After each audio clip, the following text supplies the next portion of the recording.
Welcome to the Occult Rejects.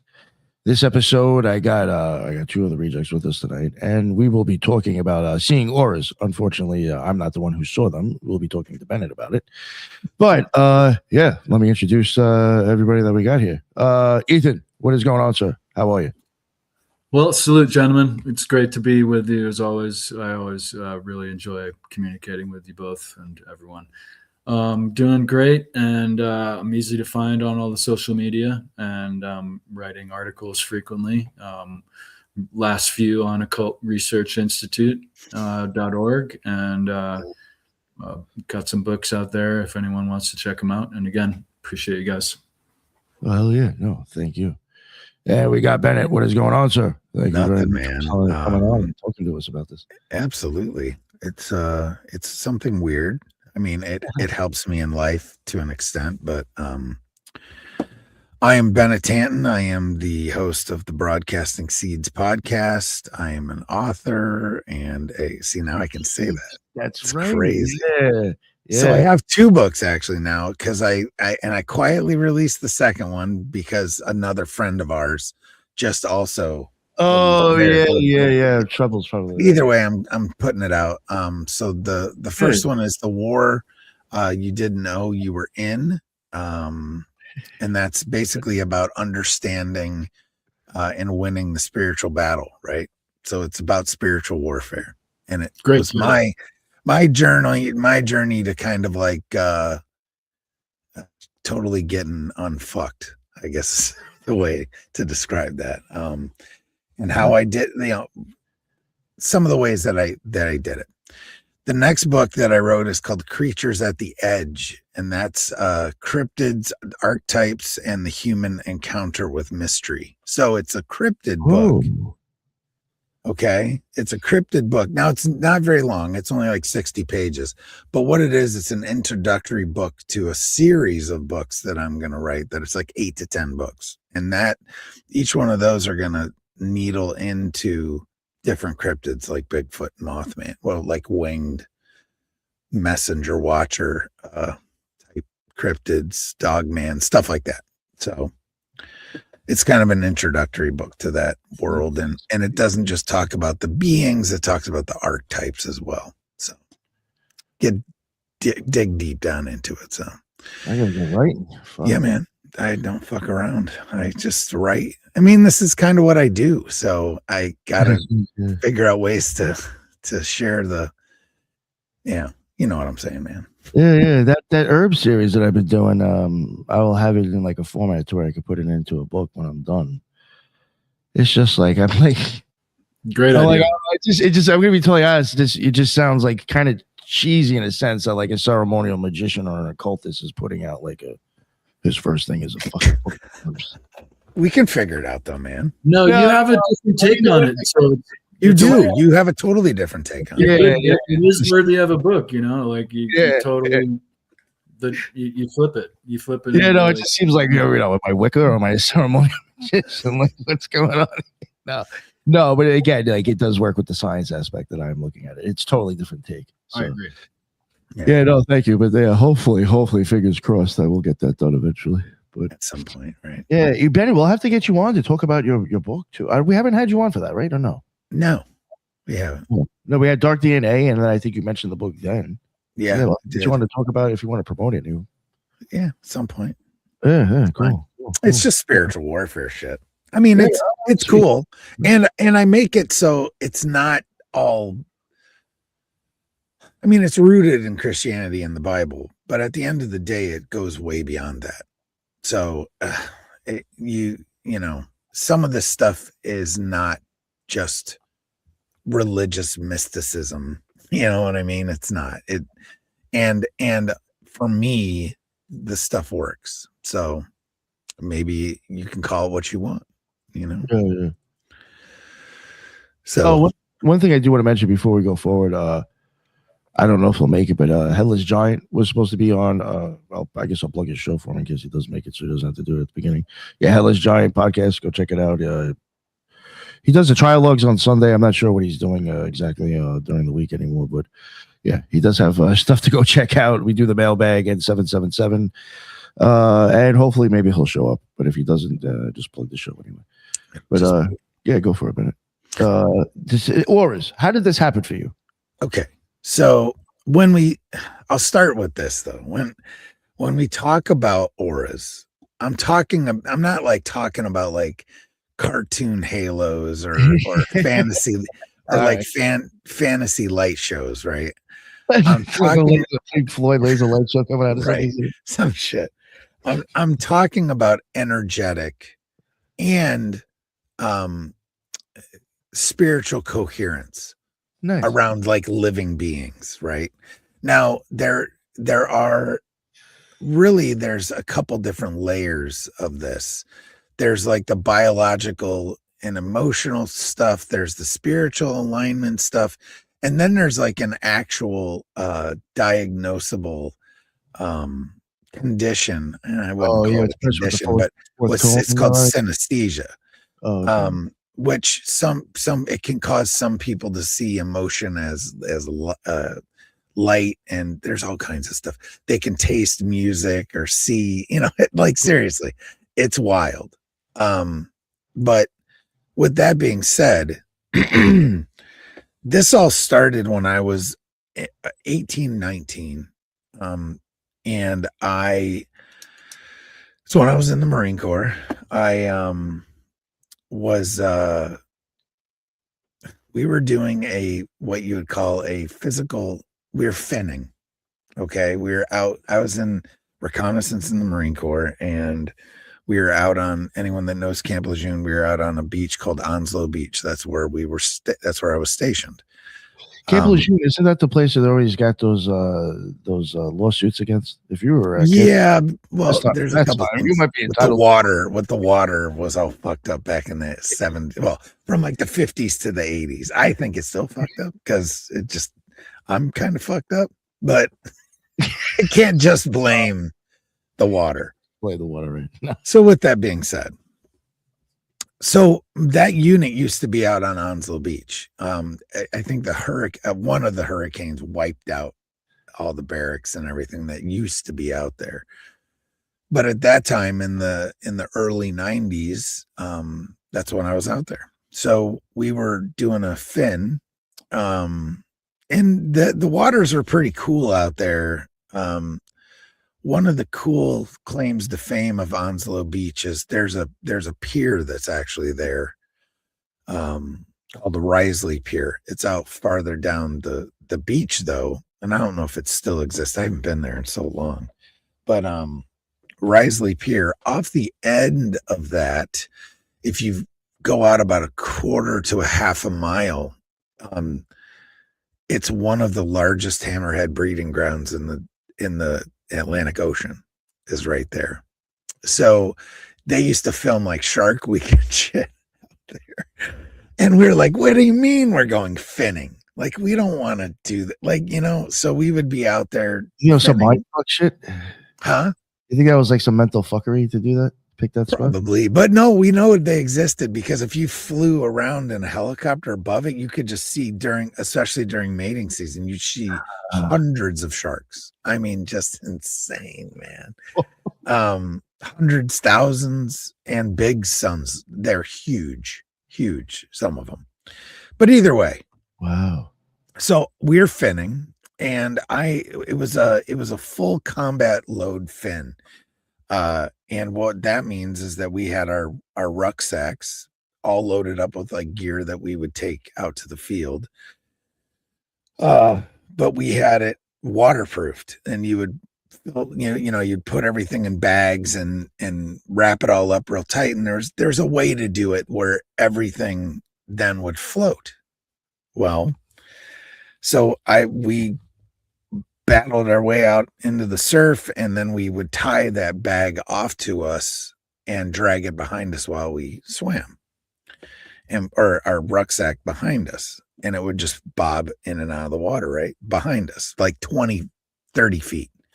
And I think I had 25 to 30 feet of line, 550 cord out. And luckily we have a swim buddy that's with us, but all of a sudden I just feel this tug on my leg, and dude, it all of a sudden I could just feel, I was like fighting to stay afloat. And next thing I know is I'm getting drug underneath the water. And what it turns out had happened is my waterproofing failed. So it filled up with water, and this is there's like 60 to 80 pounds of shit in this backpack anyway, and then it all fills with water. You can't swim with that shit on. I held this, the man. Sorry. So so I got drug under, and it was probably about 40 foot of water. And I just remember finally getting to the point where I'm like, holy shit, man, I can't do this. Like, and I kept trying to grab my dive knife so I could cut the cord, and I could not. For some reason, I couldn't get my dive knife out. And I think at one point I did, and I couldn't cut the cord. Like, it was like everything just turned to sausages, like it couldn't use but I wasn't panicking because I had the training and whatnot. But I do remember opening my eyes under the water thinking, God, it's a lot clearer than I thought it would be down here. Right. And I can see like sunlight streaming through the water. And it was like, if looking back and thinking on it, it was one of the most peaceful freaking times that I've ever felt, which is so bizarre, right? Because I'm about to freaking drown, and I was just like at peace. You think like time slowed down like so much, and maybe I know it totally did, and then everything collapsed down into like, like this. Like all I could see was. And it wasn't like the light at the end of the tunnel or anything, but it was definitely, you're getting tunnel vision, and you start getting like this slight euphoric feeling. And then the next thing I know, lights out. Lights are I passed out before I took in water. Well, then the next thing I remember after that is waking up on a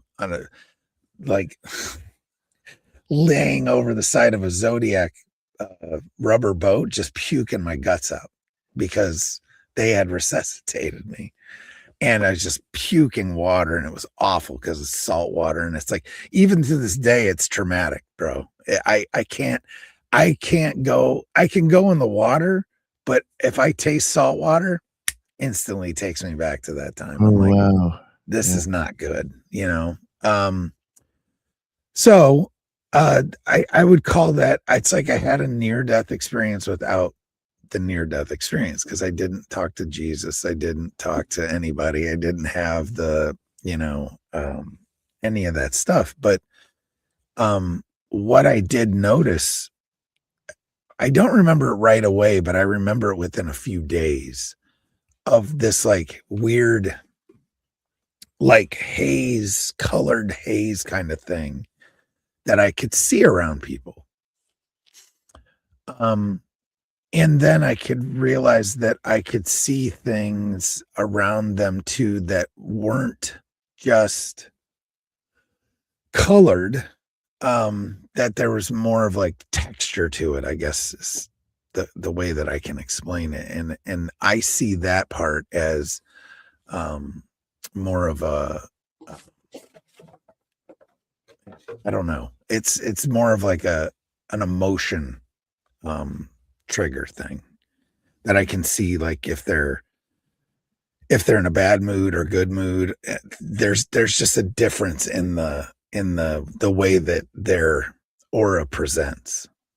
Okay. So the auras I see are colored, and they definitely coincide. The one thing I found out over the years, and then doing research on it. Now, I'm also involved in, you laugh at Headless's classes. I definitely done my research. I got involved in Reiki. So that helped me kind of understand a lot of this stuff too. Yeah, well, so one of the things with it is, it's definitely what I'm seeing is frequency. I have nobody could change my mind that that's what it is, because it coincides like with tests that I've done. The aura that I see almost inevitably always coincides with mood and or like pain levels in certain spots. And so whether they're vibrating at a higher frequency, then they're in more of like blues and purples. And if they're lower frequency, it's reds and oranges. And sometimes it can goes be with the chakra system. Yeah, sort of. Exactly the same. But it is the same light scale. It's from ultraviolet to infrared, period. And violet is the high, that's high frequency, and red is low. It's just how it is, period. That's that would be a science, root right? chakra. So, that would be like the most base. Yeah. Yeah. So so for that, I can see spots where their energies are like stuck. I can see, this is if I really concentrate. Now, to tell you the truth, I tend to shut it off as much as possible because it's fucking distracting. I can't walk through life.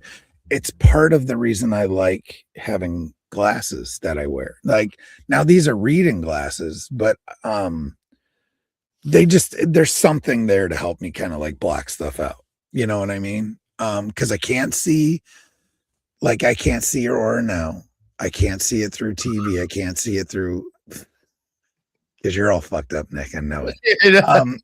But I can't see through glass. I can't, none of that. And it's not like some superpower. It just, something happened, obviously, right? Where something in that I feel as though us as humans have this innate ability probably within us. We talked about this during my DNA episode, that got switched on. I'm not the only one, obviously. I don't know Headless's story about it, but I know of multiple people that have had near-death experiences and it got shut off or got turned on as well. Not just this, but other things too, right? So when it comes to things like this, though, I think it's the frequency. You've got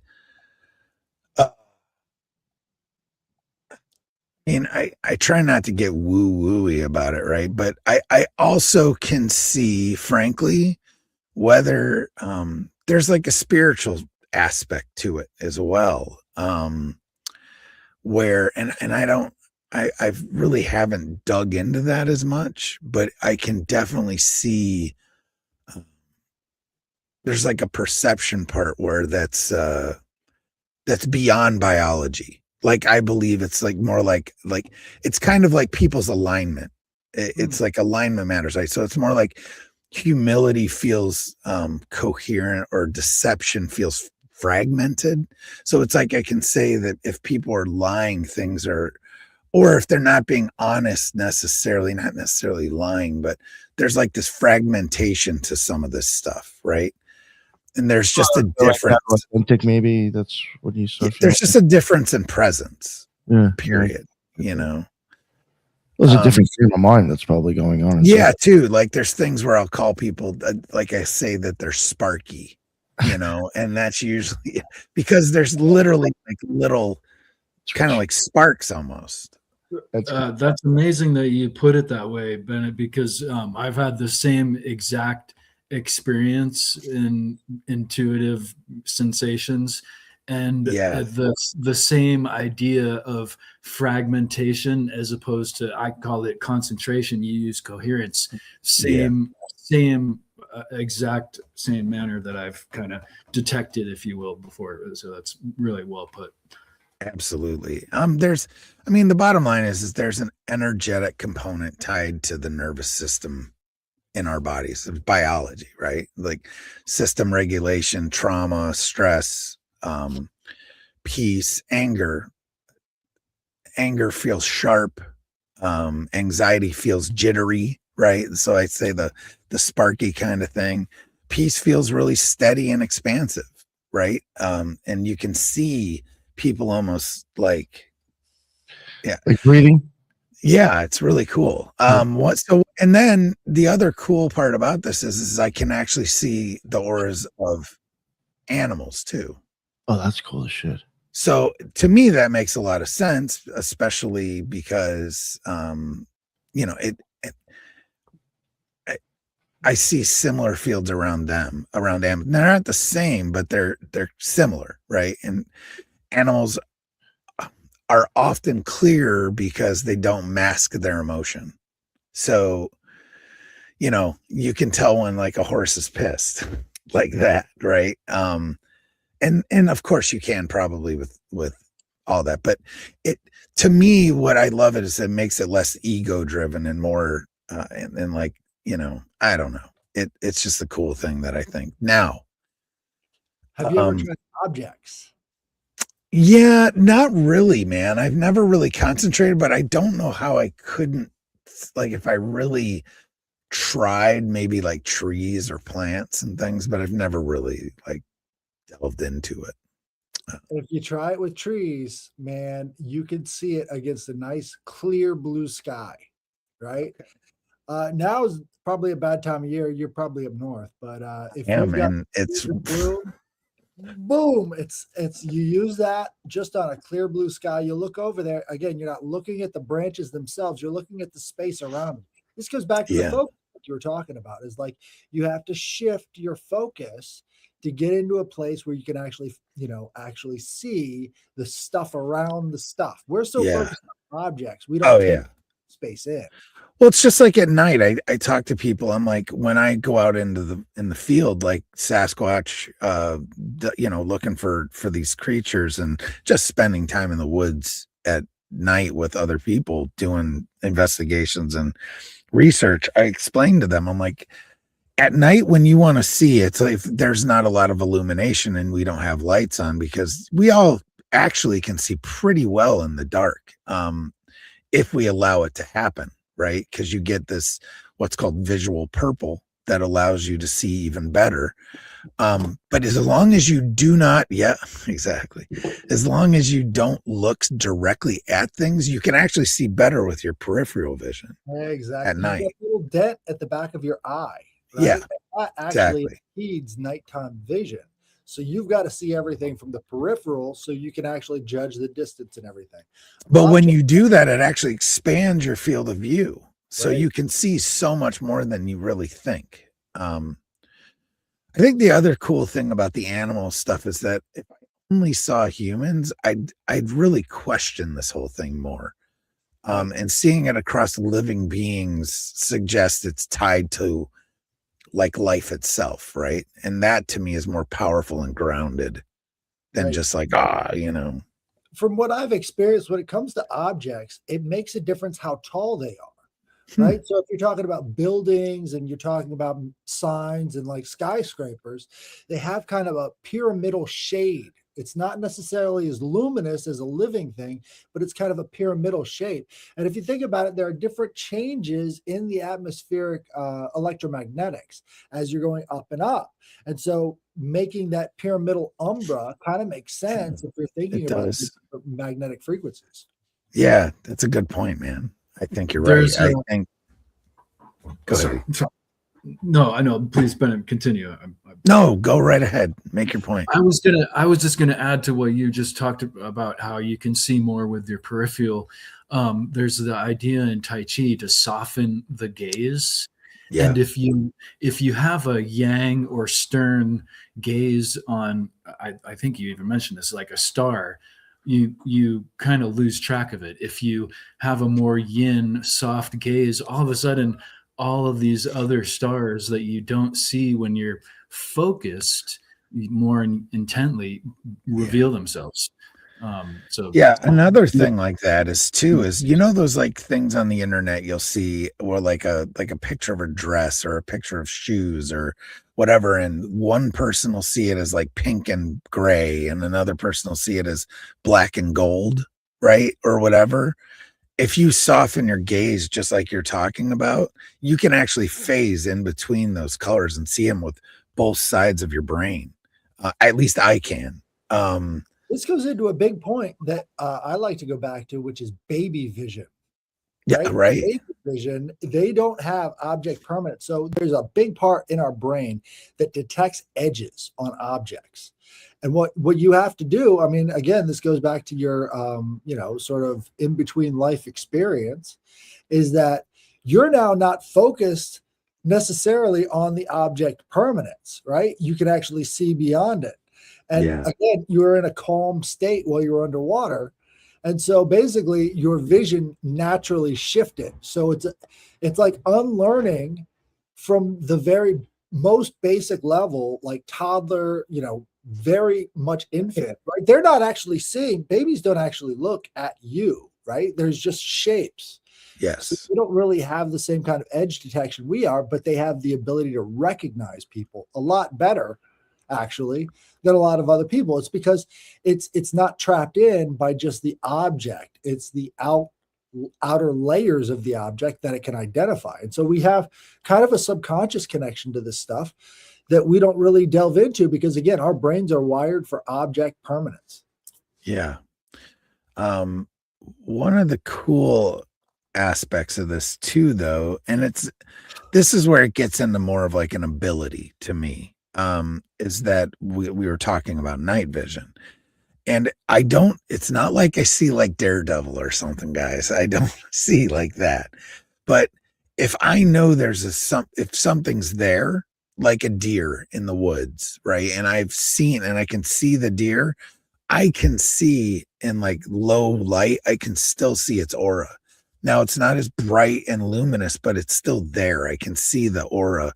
I can see the frequency coming off of this thing. Now, with that being said, there has been a few rare moments where something didn't register the way like living organisms normally do.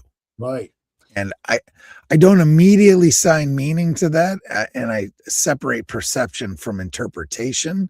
But I had a what I would call an incident at night, very dark night with a Sasquatch.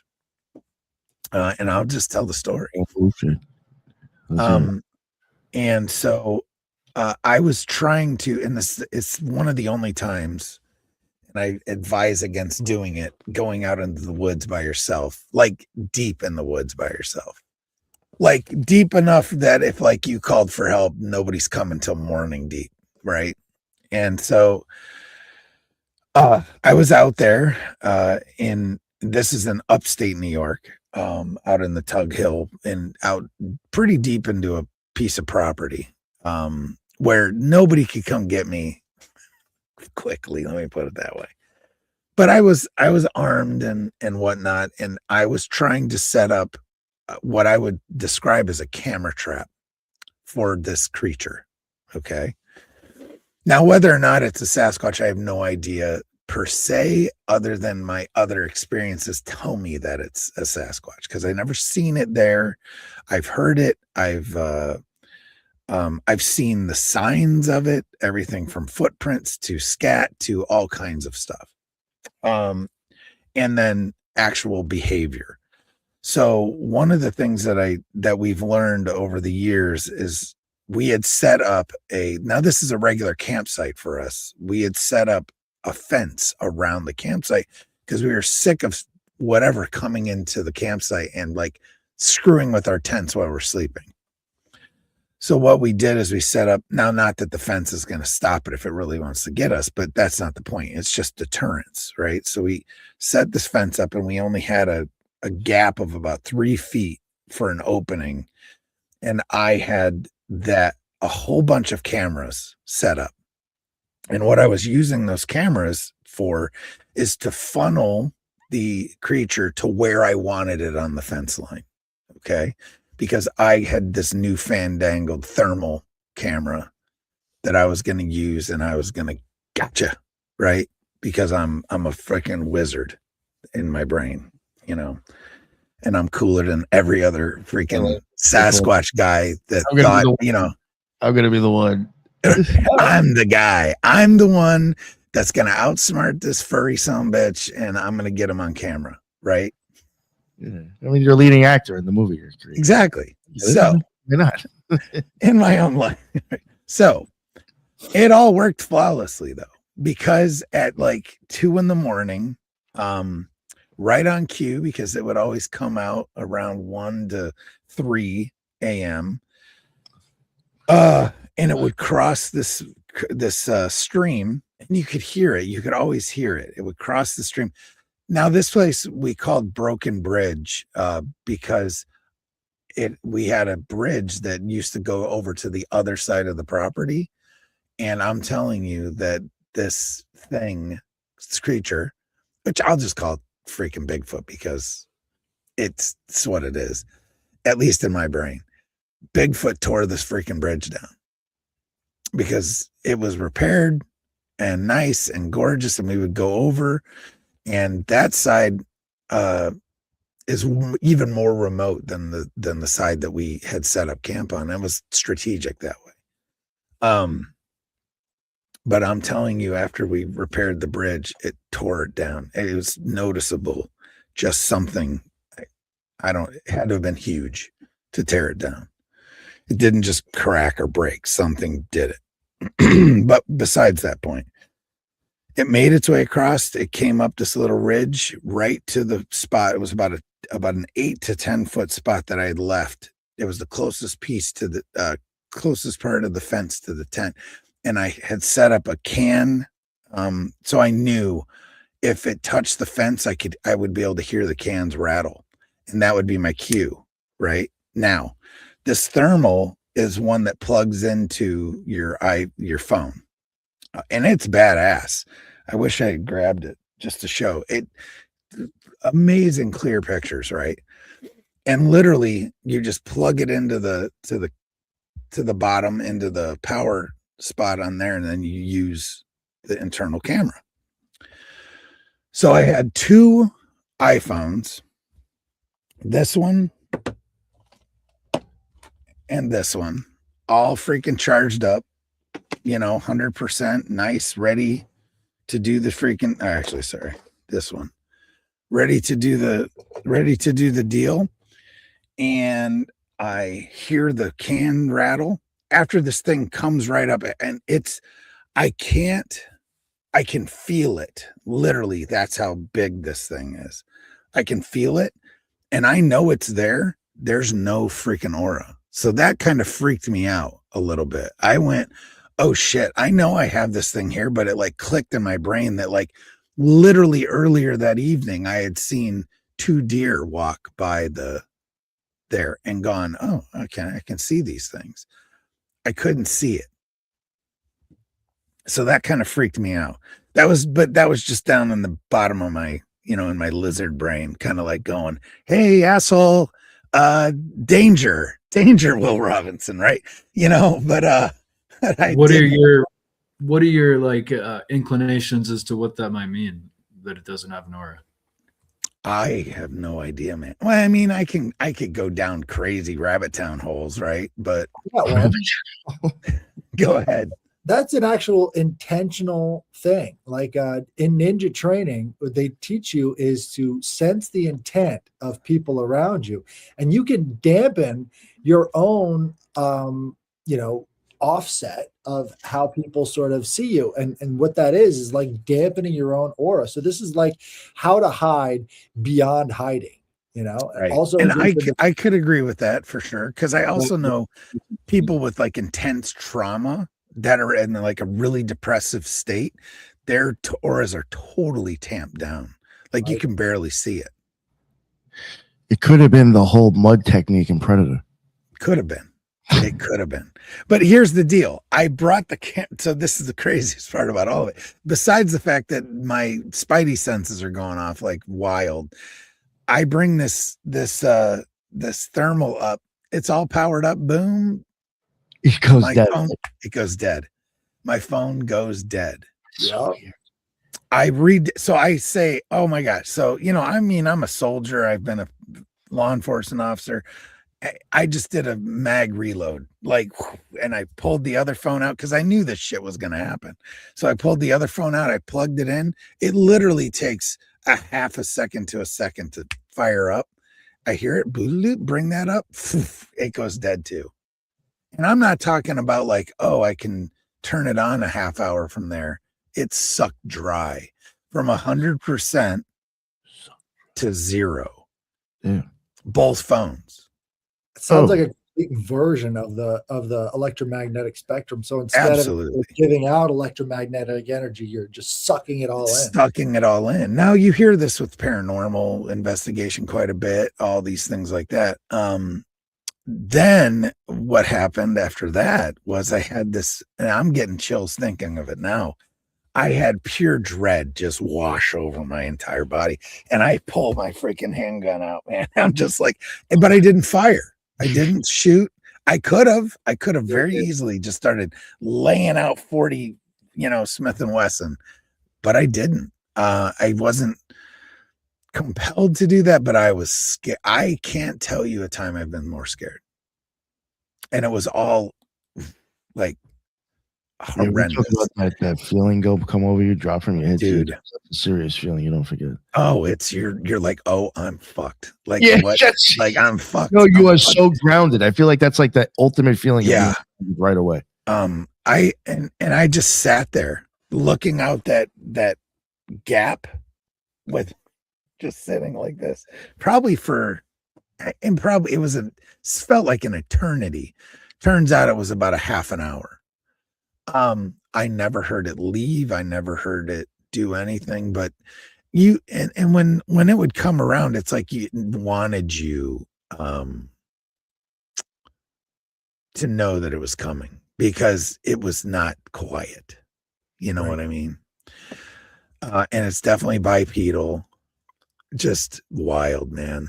So we've had a few incidents at that site. It's pretty freaking cool. But yeah, so that's that I haven't. Then another time with no aura, and this was pure evil, in my opinion. My wife and I are walking in our neighborhood, random summer night, and I see this like, I live in suburbia, so we will go on a walk and gorgeous summer night, whatever. Other people are out walking too, but this is like 9:30, 10 o'clock. Sun has gone down. And I see this. So we're coming down this one road, and off in the distance, there's like a hill that comes down. Like there's a hill that comes down. And at the top of that hill, under a streetlight, I see a figure. And it looks like a kid wearing a hooded sweatshirt. That's what it looks like. But it's like 70, 80 degrees outside. I'm like, okay, whatever. But the figure then starts walking towards us. And as it gets closer, I just get that pit in my stomach, and I don't see any aura.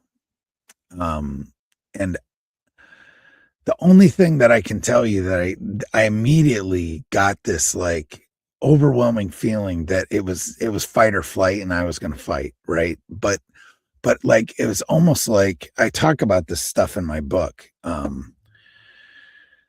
and I literally, the thought that popped into my head was, I need to get as bright as I can, like fight the darkness with the light. And I remember just like channeling, because I was already Reiki attuned and everything at this point, and that's what I was doing. I was just sucking as much light as I could into my body to like radiate, to like repel this whatever the hell it was coming at us. And it was like dark, but it was darker than dark. I know everyone knows what I'm talking about when I say that. And as soon as I did that, like I pulled my wife behind me, and as soon as I did that, the kid veered off to the side, to the other side of the street, and then walked past us. And my wife and I didn't turn around like right away, but like 5-6 seconds later, turn around and it's gone. It's not there. That was a wild experience. And then there's people that I've seen, like famous people and stuff, that they have some pretty awful auras, dude. Yeah, you were telling me about that. You should get into that if you don't mind. Yeah, I'm not sure I want to go slinging names, but yeah, pretty awful. And we've talked about a few of them earlier. So do they have like holes in their aura, or is it muddy, or it's muddy? That's exactly, but it's more like imagine the color of motor oil. Ooh. So it's kind of like that's freaky. Brownish, just gross, man. And they're usually real, like we talked about, they're real fragmented as well. So to me, when I see that, I'm thinking just pure evil. Like this is somebody that's either oppressed or possessed, even, whatever your beliefs are, right? It could go into a lot of that trauma as well as projection as well. True. So absolutely true as well. So a lot of people, don't associate that blacker than blackness as being an aura effect, but I think it seriously is. It's like just the opposite end of the spectrum. We think of all the colors and everything on the positive end of the spectrum. On the negative end of the spectrum, it would be definitely blacker than black, and that goes along with the feelings that people get from the thing as well. Yeah, for sure. I mean, below red, we're talking, what do they call that? The nanohertz or nanometers or whatever they measured. And below that, you're talking 200s, 100s. It's infrared. So who knows what that actually, to us, infrared is, we can see it with what we like, whether it's green or, the device creates the light, but who knows what it actually looks like if you can see in that spectrum, right? You're seeing it as body heat essentially, but who knows? Who knows what it would look like? Saying like, what it could look like brown, for all we know. Why wouldn't it? Right. A mix between red and black, right? Well, I think that's the big issue, is that people don't realize that there's a lot of radiation that we give off as warm-bodied. So much. And all of that stuff has different layers in it. So if everybody can picture, what a hot road looks like, you've got these little waves coming off of it like it's water, right? Yeah. That's sort of the same idea. What we're trying to say is that there's that kind of stuff going on all around us all the time. It's not just those waves of heat. It's other stuff too. There's other forms of radiation that we're giving off. But, they've documented that any warm life has, this microscopically measured light source that's coming off of it. You can find it with cells in a petri dish. They've documented this to very, very low light conditions. And what you're talking about is just readjusting. The eyes are taking in that energy anyway. The difference between what we're saying and what they're saying is that there are other ways of sensing that energy as well as just visual, but your eyes kind of pick it up as they're attuned to that energy. Yeah. I mean, I'm not asking anyone to believe what I perceive, right? I'm describing, though, consistent patterns that I've observed, and I stay cautious, as I do with everything, except for Bigfoot, obviously. I stay cautious about jumping to supernatural conclusions about anything, right? I try to be as objective as possible. But whether we call it aura or presence or coherence, we do know, bottom line, that living beings radiate something, right? So the real question is what, frankly, you're aligning with, because that's what fills the room, Right. Well, what are your thoughts on the Akashic records? It's one of those things, man. Like I'm agnostic to it to an extent. I think it's a cool concept, but I've never tried, I've never gone there. Does that make sense? And it's one of those things, like, who knows? Maybe I will.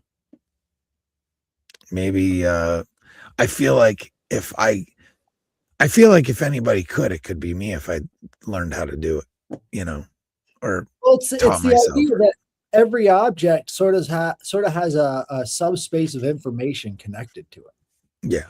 And so what a lot of psychics have been able to do is use objects, to kind of channel what that information is. So on some level, all of the air around us is maintaining some level of informational field Yeah. about And us. that's absolutely, to me, I don't see how it couldn't be that way. Right. Just So my opinion.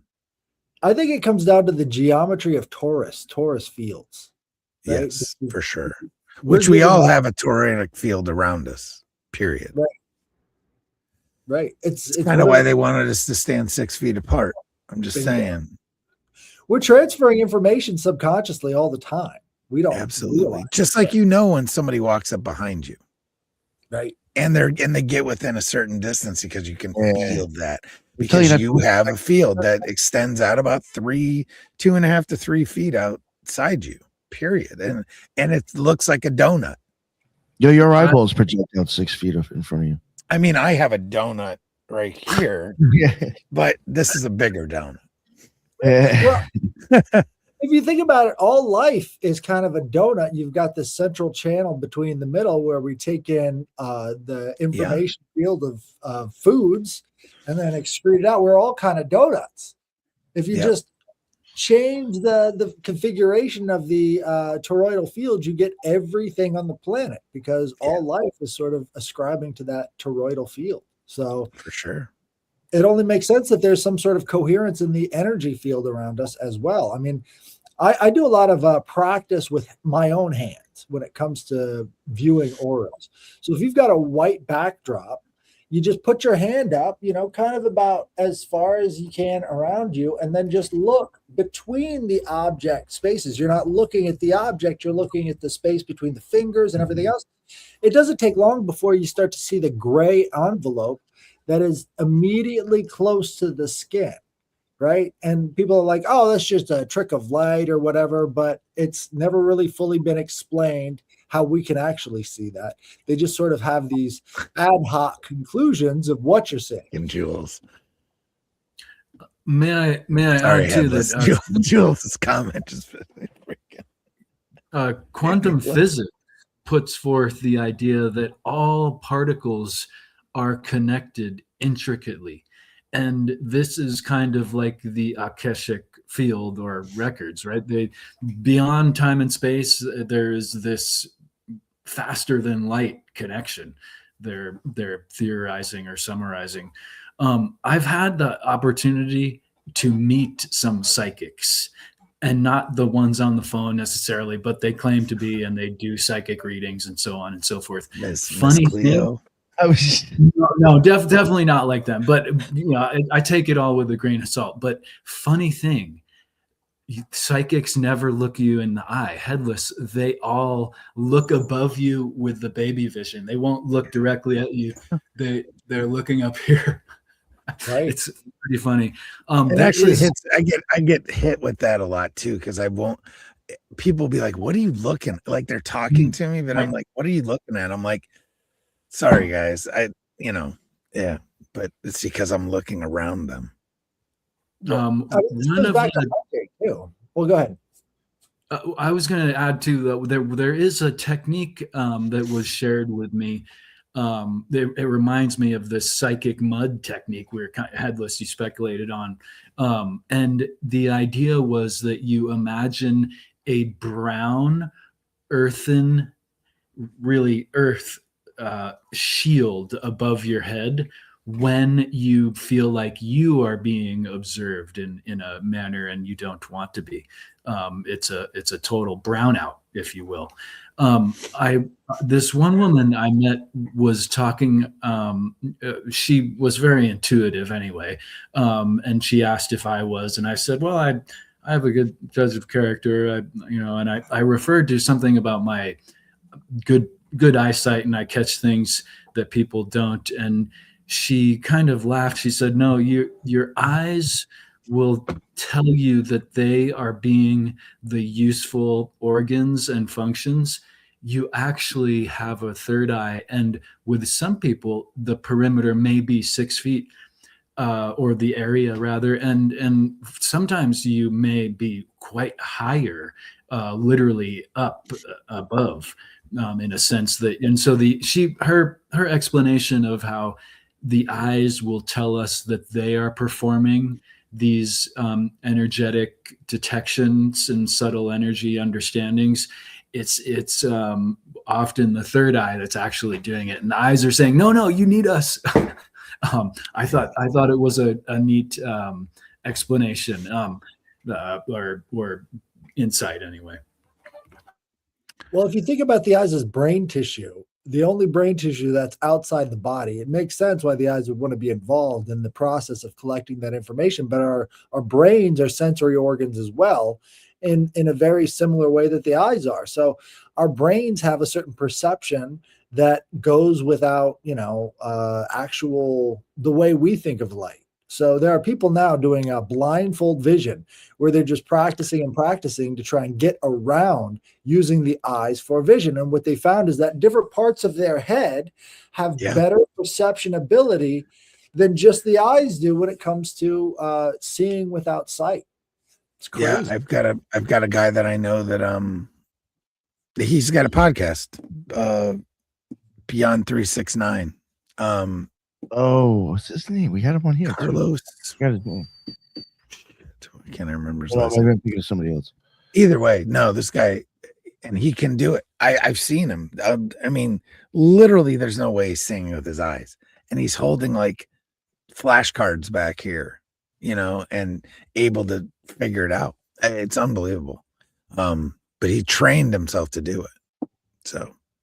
Right. And wild. The way that they train themselves to do it is to lie to themselves that there's light peeking in under the blindfold. Right. So as long as you can fool yourself that somehow it's your eyes, your brain can still connect with the vision outside of sight. Well, what that does is it's kind of scary, actually, that it just shows you how easily we can be manipulated. Oh, yeah. Big time. If you think about that. And if you can lie to yourself, dude, and you know what I mean? I'm just saying. Now. Yeah. It reminds me of the placebo power. You take a suggestion and all of a sudden you've surpassed the physical problems or demands. Absolutely. Well, right. After you get good with your hand on a white background, try it again on a black background. And then understand that between the contrast between the white background and the black background, black actually picks up a lot more of the colors, but the white, you get a lot more of that gray. So these two different techniques will teach you how to do it, at command level. But it really does come to that unfocusing your eyes. And we see this again with a lot of the studies where you've got hunters that are able to perceive outside of their normal vision. And we always find in the ancient myths and stuff that hunting is associated with the divine, right? Because there's a separate consciousness that's going on as you're perceiving these things. You have to find the animal in acres and acres and acres of lush forested greenery. And the only way you're able to do that is by using other senses other than the ones that you're using normally as you're walking around on the street. So once we've lost connection with that, it becomes harder and harder to connect. But for the ancient peoples, it was just like turning on a light switch, Yeah, right. And that's one of those things I say with this type of stuff is that I feel like it's very epigenetic, where we can get to a point where we can turn it on or shut it off, right? So, right. Well, one of the problems is that anytime you would have like an invading army come into another society, what they would try and do is get rid of the elderly keepers of the knowledge, right? Yeah. Because once you've erased that background and that past, then you can kind of put anything you want to in place of it. Yeah, but the oral tradition. Right. I brought these on. These are dicyanin goggles, right? And so these were developed by a guy named John. Let me see here. Went too far. John Kilmer, a British medical electrician in the 1920s or 1908, right? And so what he developed was this cold, basically filter for the eyes. It takes out so much of the light, right? But when you're putting your hand up in front of a bright light, you can easily see that envelope. Again, what you're doing is you're filtering out 90% of the light that's coming through. And what's left is that aura, that shape of the outside. So all you got to do is get these. I got these from Museum of Tarot, right? But he still sells genuine dicyanin goggles. And if you use the filter to look at your hand, you will see it immediately. But what you'll find is that it becomes an impediment when you're dealing with further and further layers, like the emotional layer that you pick up outside of that initial envelope. So once you get good understanding how you can see the aura using the goggles, it's important to take them off and then try other techniques. But this was the scientific basis for a long time for this stuff. Again, we don't really understand that a lot of this stuff has been studied for a long time, and they've come to very important conclusions, and others have just been like, that's crazy. But it's like they've got the information, they've got all the stuff right there. We've just stopped looking into it. But this stuff is so important in the medical field. It's almost beyond important because, once you get into the medical field for long enough, like you were talking about with Reiki, you start to sense and detect the actual problems if you're sensitized to it. Yeah. The problem is our medical professionals nowadays are taught the opposite. You can't be sensitized to this stuff. You've got to always be closed off. And they make shitty healers if that's the case. Yeah. Very cool. Dicyanin goggles. Yeah, well said. There was one thing I did want to mention just before we keep going. I keep forgetting to bring it up. There are cases in some people where they're born with 4 cones in their eyes.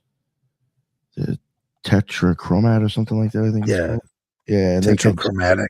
They could see auras supposedly. 4 cones instead of. Get this, the animal with the most amount of cones that we found on the planet is no, it's a shrimp. Oh. It's those really colorful shrimp that create those the cavitation bubbles as weapons, right? So these are snapper shrimp. They have the most amount of cones and rods in their eyes. Now, what they tried to do in the I guess this was the 90s, is they took this virus that didn't have any real ill effects on the body, and they injected it with a bunch of DNA from our own cones and rods, and then they injected that into the eyes of chimpanzees because they only can see, basically grayscale. And all of a sudden, they could see the color orange.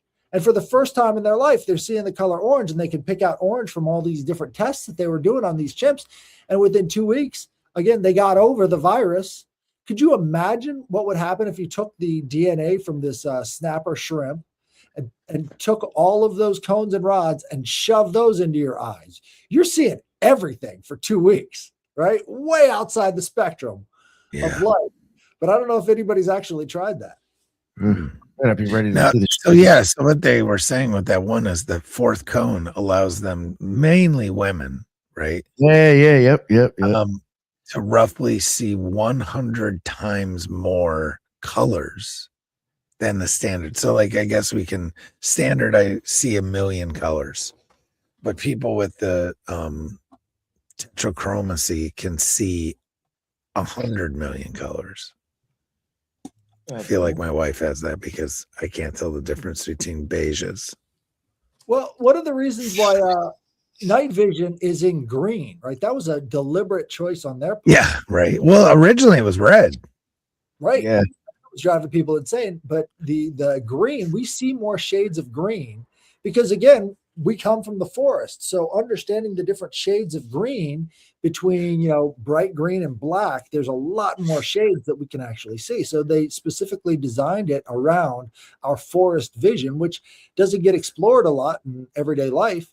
Goes back to being hunters and, in the woods all the time. But, understanding those different shades of colors and how they actually impact our sensitivity to the world around us, it opens up whole new worlds. Yeah.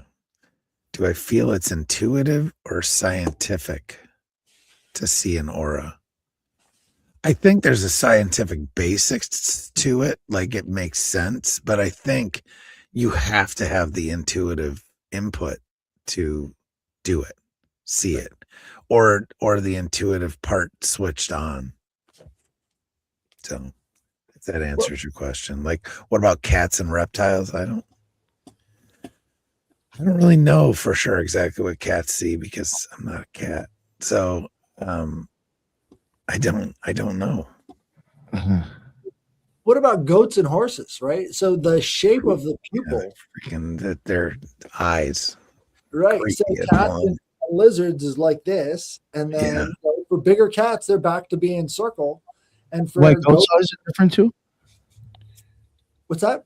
Goat's eyes are different too. Yeah, no, they're spread out this way, right? So there's the pupil in the middle, and then it goes out that way. Yeah, they're creepy. Dude. Out by goats, yeah.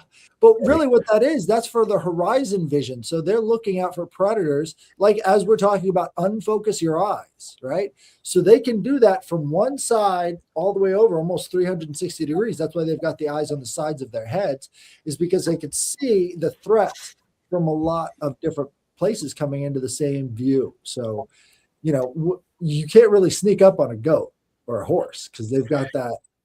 Yeah, it's really interesting. view. Even cats have uncanny balance, and so do goats, and their eyes are different than humans. Right. You ever watch goats actually go down mountains, bro? That's like actually like if you watch that shit, you're like, that should be fucking impossible. Yeah. Yeah. Like it's actually really wild. weird to watch. Watch them like when you're running, like you're watching a goat run from like a snow leopard, like up in the It's like yo, Hindu Kush, right, dude? What? Yeah, no, it's like they're like skipping down a mountain. That's like almost quickly. It was like, oh, how the fuck? Absolutely insane. How the fuck you just? Oh, fuck it, I got this. Like fuck, that's some balls. Yeah. Did you guys ever hear the story about like some of the first night vision type things in Vietnam that they started using experimental optics and that these guys put them on and allegedly saw like demons flying at them in this helicopter? It's a wild story. I don't remember it off the top of my head, but it's like demonic night vision, dude. Just saying. I think it's on YouTube. I want to say maybe it's what's that guy? See if he's a Navy SEAL. Demonic night vision. Mr. Ballin. Yeah, it was like infrared. They used red instead of green. Headless, you were breaking that down pretty well before, right? Yeah, but it was a toxic freaking chemical that they had in the goggle, and I don't remember what it was. But you put somebody in an all white room, you'll fucking make them go crazy. Yeah, Right. You have no pinpoint, no anchor of where to start the structure of where you are. It's like literally like you're like suspended. So yeah, if you look up demonic night vision on YouTube, I'm pretty sure the video will pop up. So it's wild. Removing the distinctiveness from the world around you starts to do that. Whether you're in a room with no sound, right? They've dampened all the sound. Yeah, that will drive you. Yeah, that'll wild. Whether you're trapped in like a cave where there is no light, either you adjust black too will make you nuts. Yeah.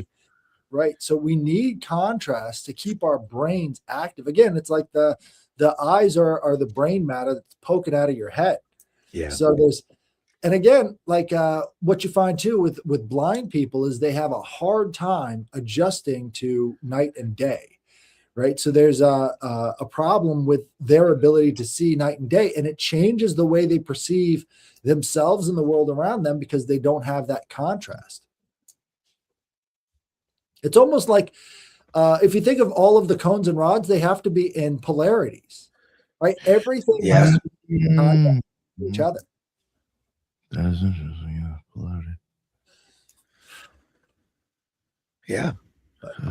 That's my aura story, man. Oh yeah, nice, man. That's good stuff. That's wild. What about you, Atlas? You got any more stuff? Well, I practiced aura viewing when I was driving, right? So as I was truck driving, I noticed that I could get real clear aura views of the trees at a rapid scale, right? So it's about the soft focus. Again, you're watching the road, and from the side of your vision, you're going to start seeing that aura coming from the treetops, and you could actually tell different species of trees without having to focus on the tree leaves or whatever, because the outside layer then becomes a different shape and a different color. So you could, I mean, especially in times of winter or when things are, starting to get warm again, you find that different trees have different properties that you can pick out from miles away if you've got that soft focus vision. So, like beech trees, they actually pick up a lot of, is it beech? No. Well, it's the kind with the bark that's like papery and white. If you Birch. Birch, there we go. Yeah, birch actually picks up a gallon of water a day. So one birch can, give you enough water, clean water, one day every day. It's sucking up all that water. And again, right, when you're in tune with the in bulk is another good time to test this stuff out. What I found on February 2nd is that there's a different aura to nature itself. If you can kind of keep that soft focus, you can start to see the green rising up. And it's like green everywhere. When you've got your eyes sort of at a slit, you'll notice it. And in bulk was one of those days that kind of woke me up, is like, hey, there's actually something moving in nature around us. They were talking about a real phenomenon when it comes to February 2nd and when it comes to, the changes in the land itself.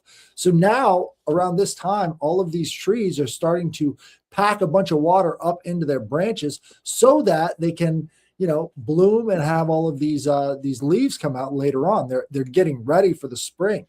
These preparatory phases in nature have to be viewed from a different level to pick it up. And when you're looking at the trees using their aura viewing, you can actually pick up changes in the energy levels from top to bottom. So it's moving the energy around it just like it's moving the water within it.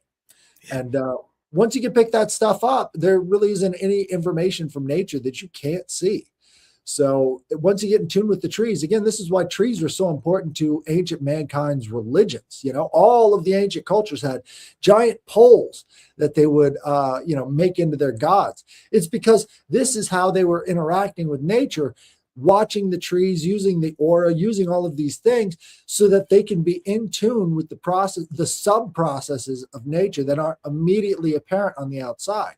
And they track the stars in the same manner. So we're given a lot of different energetic information from a lot of different sources that we've just blocked off because we've essentially taken what we've been given as babies, that object permanence, that edge permanence, and we put that in the forefront because we think that's the ultimate of mankind. But that's not how ancient people saw the world. They were able to tap into other forms of vision. And I think aura viewing is just the start of it. There's so many other different energy signatures that go along with surviving in nature that a lot of people have just cut themselves off from unintentionally. I'm sure that if they knew that there was other ways of seeing the world out there, again, they talk about how low the light spectrum is for our eyes. Well, that includes the electromagnetic spectrum. That includes gravitational waves too. There are different parts of the earth that have different gravitational waves. Electromagnetics start to go nuts at these rock structures, these megalithic structures. We find that, the compasses are just going nuts.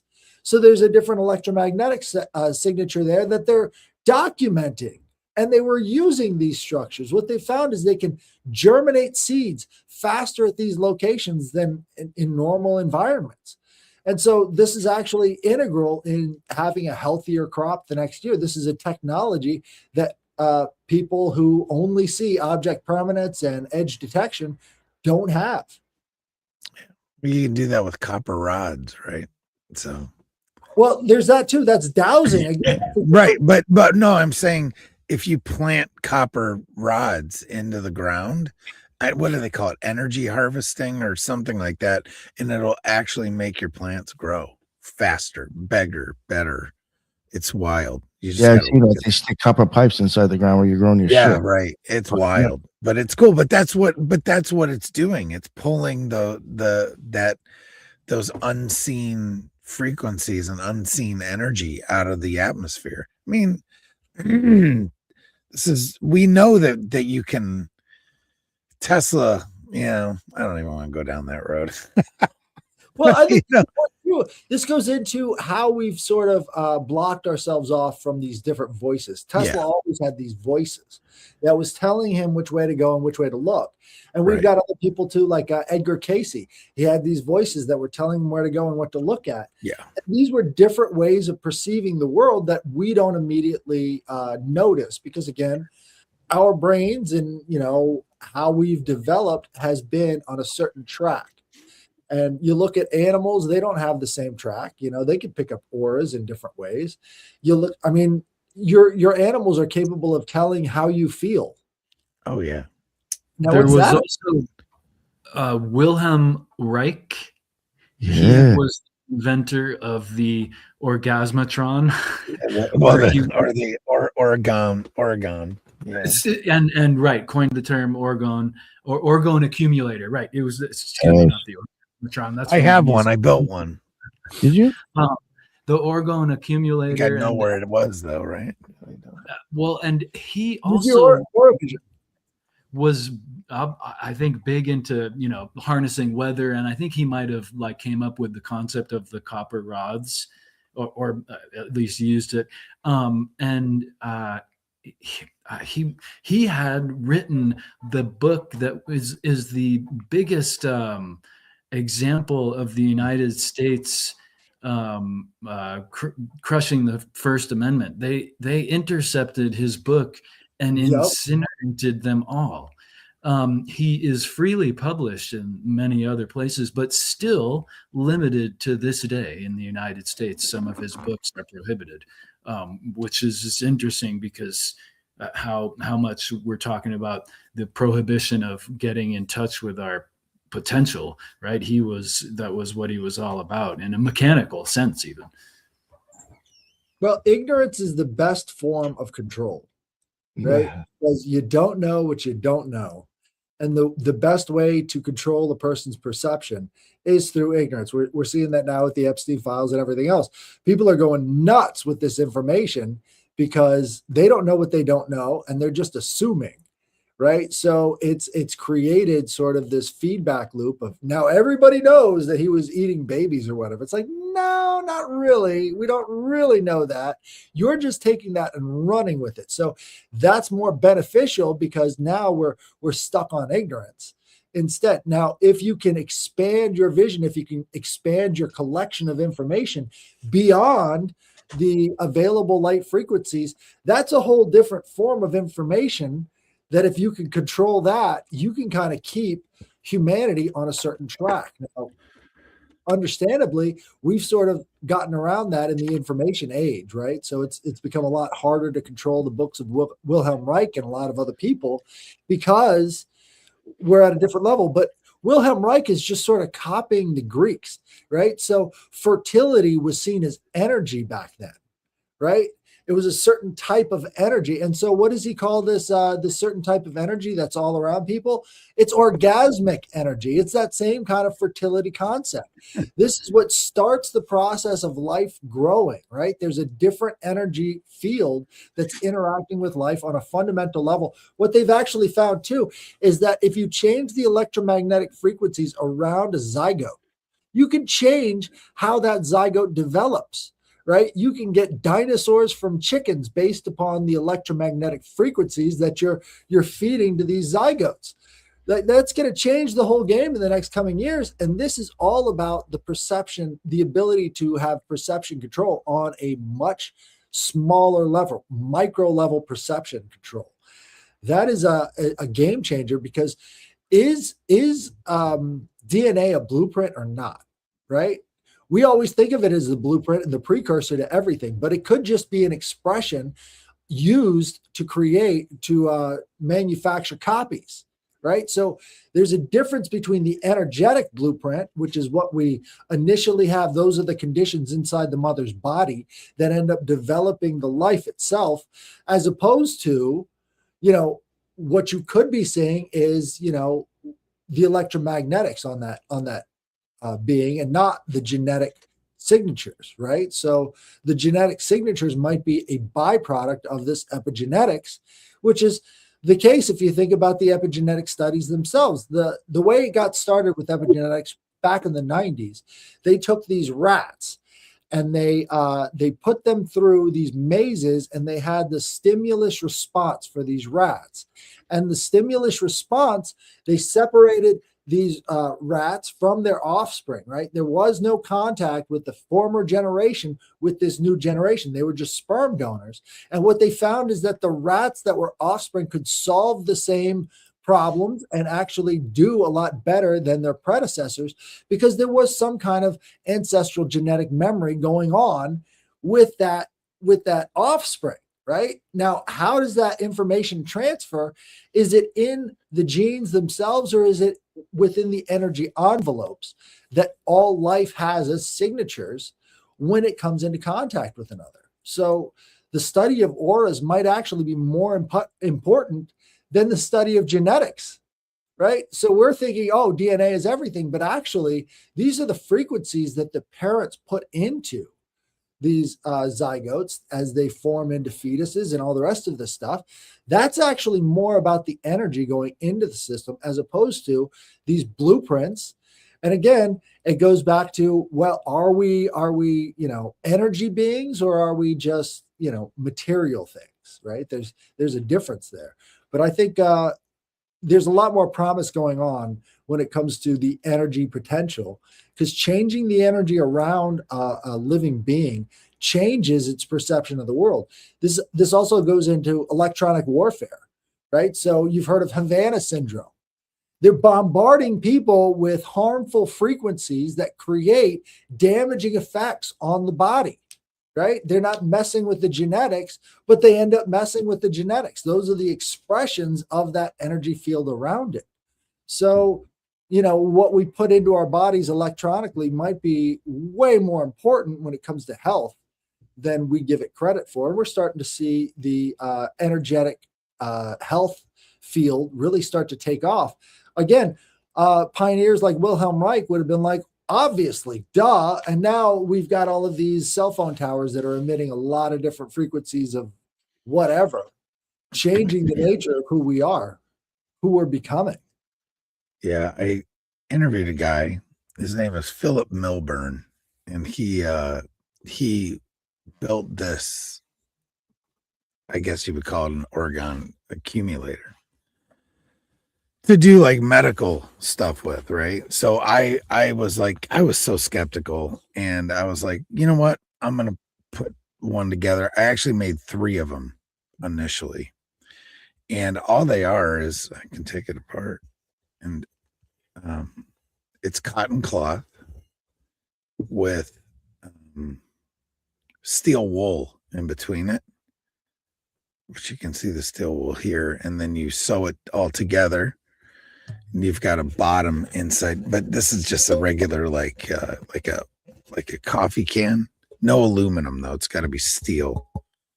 And then you've got a bottom too, so you put that down in, and then you put this in. And I've found that if I hold it like directed at places where I need like pain relief, that I actually get pain relief, which is wild to me. And then I did some, it's all, none of it's scientific. It's all observational, but whatever. For me, it worked. And then I gave it to a few of my friends to try on different things. Some women, because allegedly it's supposed to work well with like menstrual cramps and stuff. So I let them try it, and they all reported good responses as well. And then another buddy of mine who has got some pretty severe hip injuries, same type of thing. It takes his pain threshold from here to here. So it's not like I swear by it, but I definitely use it. Simple enough to make. So cool. Yeah, that's so cool that you made those. There's also the orgone, or I forget what it's called specifically, but an orgone blanket that is the Yeah. same type of Same layering, concept. same exact concept, the layering of organic material and metal and organic material and metal. Yeah. And there, I saw with the instructions on how to make one or so forth, it says, or when I saw it on this website a while ago, it said, do not use this within 25 miles of a nuclear power plant. Correct. That's no. So I've heard that. Now the other thing that Philip has found with this type of thing is that, like, so one of my daughters, I won't let her touch it because she has an IUD. So if you have copper implanted in you, that's also it can do bad things. Interesting. There's been adverse reactions from people that have had like IUDs or things like that. Also, people that have had chemotherapy. So if they're having adverse effects, then what? You know what I mean? So There's something. There's something going on there. I don't know what it is. I'm not, and I'm not trying to. I just know crazy shit exists. So if this works for me to not have as much pain, then by all means. And I don't have to suck down fucking ibuprofen or something. Yeah, I'm good. I'll sit with a freaking can on my leg. I don't care. You know what I mean? So anyway, but yes, energy is a thing, guys and gals out in the it's a thing. podcast spheres. Is the bottom line is that we have energy all around us that we can't see. There's so much shit around us that we can't see. And if you can tap into that or harness it, I mean, it, and do good with it, by all means, you should. Well, I like to bring up Lucille Ball and what she was going through back in the, I think this is the 40s or 50s. She had these fillings put into her mouth, and she was picking up frequencies of radio. And she actually detected spies with her teeth. Right. Because the separate, separation between these two metals and the energizing effect from these radio waves, we're able to pick that up. Right. So if anybody's ever stood next to a massive radio receiver antenna, right, it's based off of whether or not it's FM or, AM. Yeah. These frequencies that they're giving off are very detectable as close as you get to this stuff. And if you think about it, just the amount of distance, right? Because all antennas is a modified spark gap, right? So it's collecting that information between these two frequencies in the air, and you're getting a signal from that. So we're energetic beings, and to have the ability to pick up spies with your fillings, I think is a perfect example of that. We're living in an energetic universe, and most people just kind of ignore it and go on. Well, I mean, you got to think of it though. I think people, it's so just like part of our culture.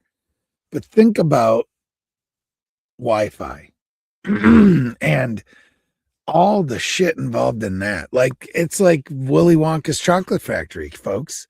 I mean, how could it not be? What you had to what was the television, but it was the transferring him from real life to TV. Bro, I'm sorry, but you have the entire world's catalog. This is like Alexandria's fucking library right here, guys and gals, period.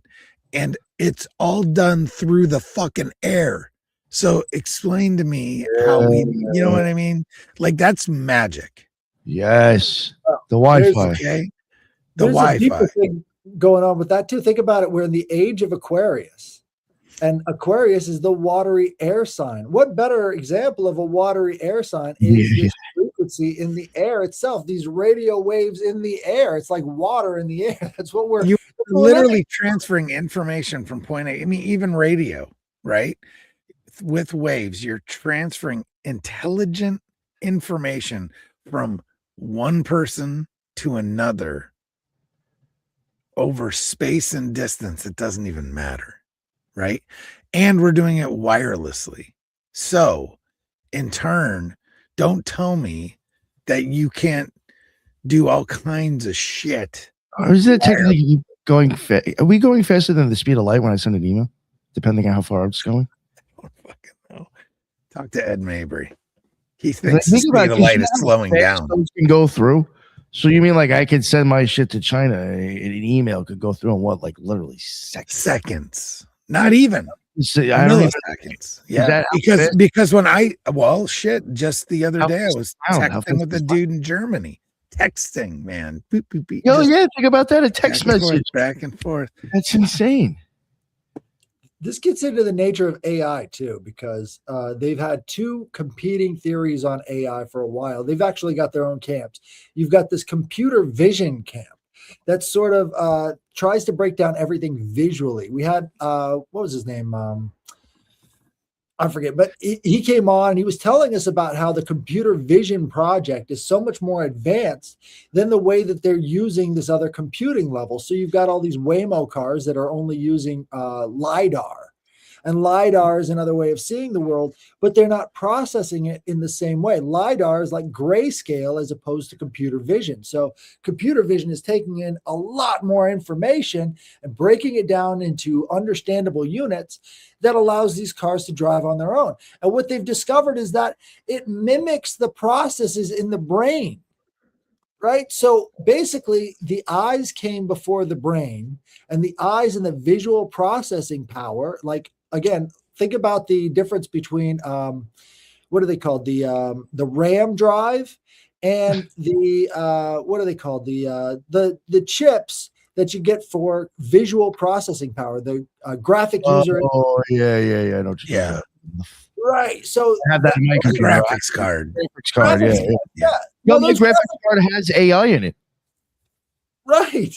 So what Yeah, my they're doing graphics is they're using the vision to create better and better computers. So if you look at it on that scale, we're actually still in the baby pool, shallow end of AI, right? Well, We're not we even are, dude.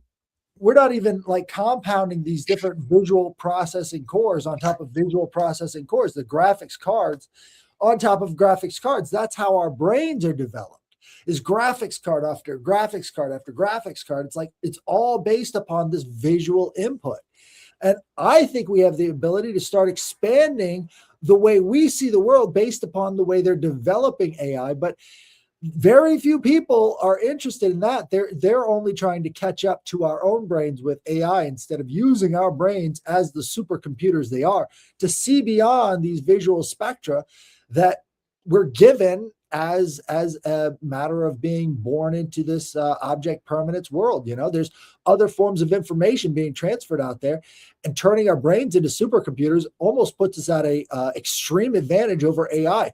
But again, this goes back into what are we doing with the auras? Is anybody studying this stuff? We know that it was done in 1908. We know that that's where this Dicyanin project came from, is through medical vision. He wanted to be able to get all this stuff from the air instead of having to cut people open, do biopsies to figure out if they were sick or not, And so if we just start applying these principles that we've discovered with computer image or vision computing, we might actually be the much better machines to do this stuff and actually trust that instead of constantly having to revert back to these machine learning.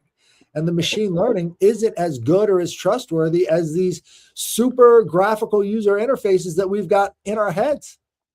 So Shit, that's wild. This the next thing you know, it's gonna look like fucking Superman storage with the 5D memory crystals that they've got, the ultra durable quartz glass data storage, where you're literally talking about these chips essentially, but they're made with quartz that'll hold something like 360 terabytes. Oh yeah, it's insane the amount of information. Of data in 5 dimensions, whatever the fuck that means, right? 3 spatial coordinates plus size and orientation, lasting billions of years, resistant to up to 1,000 degrees centigrade and cosmic radiation. They're being used for long-term archival of information. What the hell? We can do this. It's wild. It's like Anthony, Superman's crystal cave, man. yeah, That's that green shit. It was green. Right. Yo, even I know. I mean, I know this is like a little far off, but I mean, it does. I mean, it's interesting that this man said this. Even Athanasius Kircher, back in the 1600s, he was a Jesuit scholar and like an occultist and stuff. And he said he believed in the future that through light and crystals, you'll be able to transport spirits and demons. I mean, that's basically what these fucking phones and our TVs are doing. essentially right. You know, with an optic cable, you're transporting its light that's beaming through those fucking cables. And a liquid Yeah, crystal crystals display. lighting up. Yeah. I mean, that's what LCD stands for. Liquid Yeah. crystal display. Saying. It's Right. freaking So man memory crystals, man.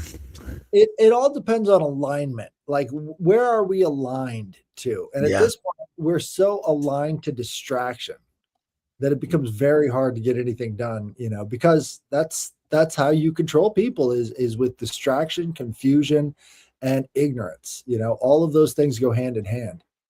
So you got to get focused.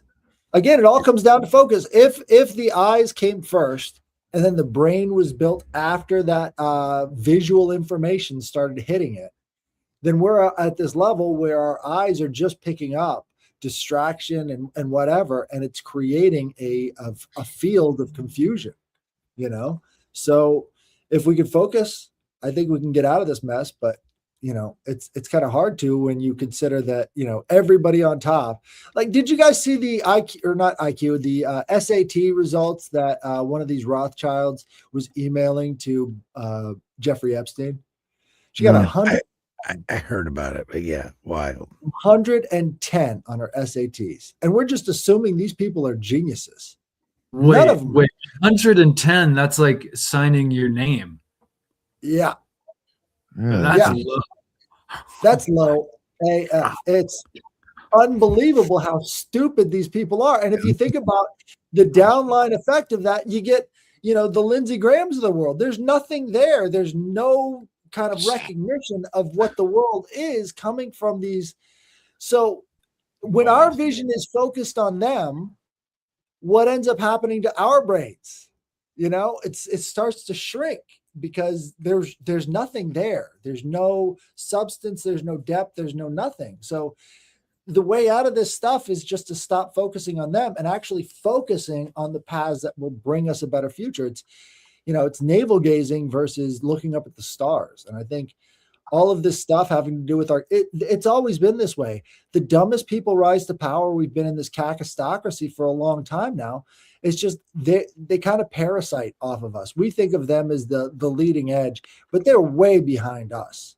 You know, nobody's talking about this kind of stuff within the halls of Congress. They're talking about meaningless garbage. They're rote memorization. They don't imagine their way out of anything. And it's all about keeping everybody else down so you can maintain your power. None of that has to do with the expansion of the mind and the, you know, bringing about of actual gnosis, actual knowing. It's gray. It's all gray, you know? Yep. No contrast. Great point. Well, half of the freaking people in power are so inbred. Right. Just saying. We know that affects IQ for sure. Well, it's interesting when it comes to video games, right? So what they've developed to cut down on the storage and memory usage is that now the video game character himself is what's creating the world around him. So as the vision is looking around, that's when they're rendering the background and rendering the scenes around it. Exactly like what we do in a dream, right? Our vision in the dream determines what we're creating in front of us. So dream vision and video games are actually linked like this. So yeah, it's crazy to think about, but we're actually digitizing all of the parts inside of ourselves into these machines. And instead of exploring ourselves, we're just exploring the machines. But exploring yourself is how you get to a point where you can actually understand this stuff a lot better. So keep a dream journal. Try and figure out these motivations. Try and focus on stuff that you can build. Like you were showing us there. maybe there's a seed of inspiration that comes from knowing about orgone, right? The alternating layers between organic and inorganic. These, if there is any power there, if it's accumulating some kind of cosmic radiation, maybe there's another form of technology you can build off of it. So having that focus to build our way out of this is the only way out. We're not going to destroy our way out, obviously. That's going to be a different thing entirely. But again, that's more navel gazing. Destruction is self-satisfying. It's not actually creating. So the only way out of these messes is to create and build our way out. And I think once you get into aura viewing and actually getting into nature, understanding the base level processes that are going on beyond the scenes of what you see right in front of your eyes, this is the essential part of enlightening yourself, right? We talk about the light when it comes from these objects and from these people and all the rest of this stuff. But, that light, our input is just as important as our output. Unless you have the correct inputs, you're never going to have the right outputs. Good stuff. Well said, sir. Well said. Was there anything? Did you guys want to add anything else before we start to wrap it up? Ethan, did you have anything you want to say headless about it? I'm done, I think. Well, I think if we can get some good aura viewers out there, if you could start to practice, look this stuff up, this becomes really useful in researching maybe not so evident information. We've got to have the right vocabulary for how to do research on this stuff. Far too often people speak in absolutes. And when it comes to this stuff, we were talking about percentages, like what's the likelihood, So let's take it back from the absolute perspective and let's start adding percentages of whether or not these things are real. And we can, start to come to more and more concrete basis for understanding this stuff based upon that understanding.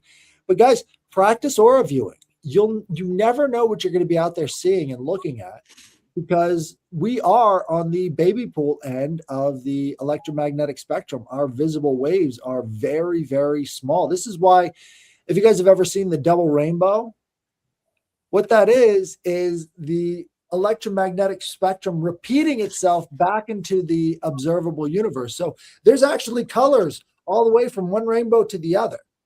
There's colors all throughout that. You just can't see it. Those are not the visible spectrum of light for you. So once you can actually get into aura viewing and start to understand how much you can actually perceive, that rainbow starts to expand further and further out. And having the right inputs gives you the right output. So let's work on it together, I would follow that too by sharing, practicing meditation along with that, because that when you close your eyes, it helps to activate the potential of the third eye. I think you start to see these amorphous colors and so forth, and become maybe a bit better at detecting them, to add on to what you're saying, Headless. Think about how much we program ourselves to not see in the world, right? So the entire, thing about our brains are filtering out a lot of information. And you've got to be in a calm, relaxed state to re-access that information.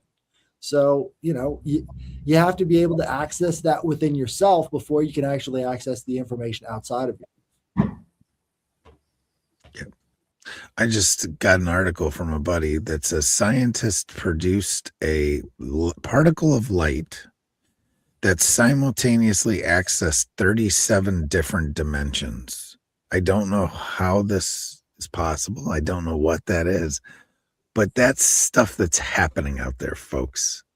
And so I'm going to read this article. I mean, obviously it was published in January in Popular Mechanics, but I don't know what the hell that is. But oh my God, like even if 1% of that is real, right? It just makes you, this place that we live is so much more than what we see.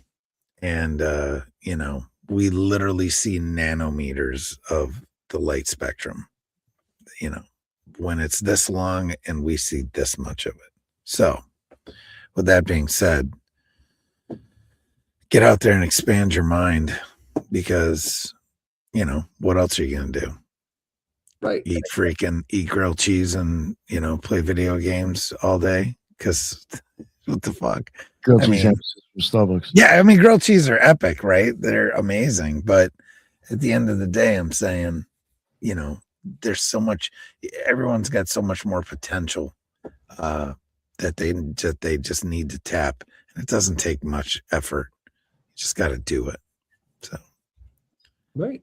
Focus on auras, right? Practice on a black surface, practice on a white surface. When you start to get good with your hand, you'll start to get good with other people. And like you said, like it's a sensitization process. yes. We're desensitized from the time of birth forward to only focus on objects. Once you can bring back that soft focus, like Ethan was talking about, you can open up a whole new world to yourself. And doing this at work, it really strengthens your mind. You've got the dual focus going on as you're working. You're also seeing auras. You're understanding how the energy is moving around you. You can actually, a lot of people talk about clairvoyance. Clairvoyance comes from sensitizing your mind to the energy outside of yourself. And maybe we don't fully understand it yet, but we see example after example after example. Sensitizing yourself is always the first step. And most people want to be desensitized. That's where the escapism comes in. You know, they want to be desensitized. So let's resensitize ourselves in controlled environments so that you can handle that energy outside of yourself, you know? I'm excited when talking about this stuff because you can see horizons haven't even been mapped, you know? Like we are so far outside of our potential. It's incredible. But where else are the frontiers going on, you know? Like, are we getting us to outer space? I don't think so. I think they're way too incompetent to take us there, you know? Yeah. So let's look at the inner space. The inner space is a great place to start. I agree. It's the most bigger trip, inner space. Agreed. All right. Well, I think we'll wrap it up here. Ethan, would you like to let everybody know where they can find you? Well, yeah, thank you guys so much, man. Thanks for the chat. Bennett, thank you so much for sharing your life experience and your wisdom, as always. I appreciate you. And I'll be so audacious today. I hope, Nick, you find this impressive and headless to promote my book, The Geometry of Energy, which is relative to the conversation. And my website, you can check out a bunch of stuff related to it for free, obviously. And so, again, peace and thank you, guys. Oh, thank you, sir. I appreciate it. And Headless Giant, my man. What's going on, sir? You can find me at the Headless Giant on X and on YouTube and on Instagram. I did a great show on Sunday with Ethan and Ricardo. People were going nuts over it. I think, the Trilogues is a great show. Check that out. So also tomorrow we've got 777. Are you in the mood to do another? Yes. All right. So check that out as well. We're talking about the Kabbalah of Aleister Crowley. And if you want to get to know the mind of Aleister Crowley. Get to the good part now, actually. right. We're past all of the, That's been really enjoyable already. You guys. Jumbo. I'm really liking it. But check that out as well. And also on Thursdays, we've got the mailbag. So get your interesting experiences like Bennett had over here with his Bigfoot. Send those to the email at headlessgiantpodcast@gmail.com. And we will read those emails on the show. Definitely check that out. Thank you. Thank you very much, Headless. And Bennett, my man. How are you? Again, Bennett Tanton, Broadcasting Seeds Podcasts. Got some books, got a Substack, got all kinds of stuff. You can just find it all at broadcastingseeds.com, YouTube, or anywhere that podcasts are played. Oh, yeah. Thank you very much, sir. Really appreciate you coming on. Liz, I appreciate you jumping on as well. And Bennett, for real, I appreciate you telling your story. So, Anytime. Pretty well. I got more. Oh, yeah. Okay, sounds good. Ridiculous. And Ethan, of course, always a pleasure for you to make it. And everybody in the chat, that is what's up. I appreciate everybody there. That's where we go live. And until the next one, everybody be well. Later.